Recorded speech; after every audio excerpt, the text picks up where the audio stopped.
নেশা নয়, চাকরি চাই, এই স্লোগানকে সামনে রেখে ত্রিপুরা প্রদেশ যুব কংগ্রেসের উদ্যোগে একদিনের বর্ধিত সভার আয়োজন করা হয় আগরতলা মুক্তধারা হলে। সভায় উপস্থিত ছিলেন কংগ্রেস দলের বিশিষ্ট নেতৃবৃন্দ, যার মধ্যে ছিলেন বিধায়ক সুদীপ রায় বর্মন, বিধায়ক বিরজিৎ সিনহা, যুব কংগ্রেসের নেতা নীলকমল সাহা সহ অন্যান্য নেতৃবৃন্দ। এই সভায় রাজ্যের যুব সমাজের সামনে উপস্থিত সমস্যাগুলি, বিশেষ করে বেকারত্ব ও মাদকাসক্তির বিরুদ্ধে লড়াইয়ের প্রসঙ্গে বিস্তারিত আলোচনা হয়।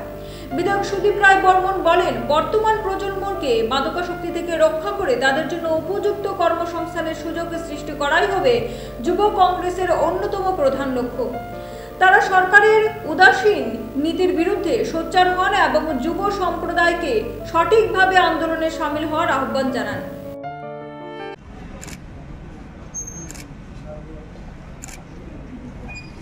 আগামী দিন আমাদের বহু কাজ করার বাকি রয়ে গেছে। আমি খুব আনন্দিত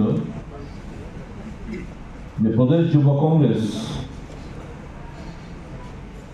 নেশার বিরুদ্ধে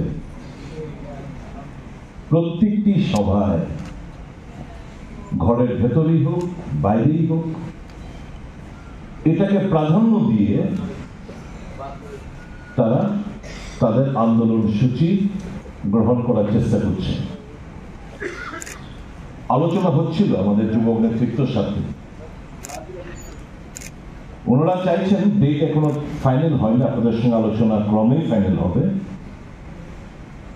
একটা প্ল্যান এরকম চলছিল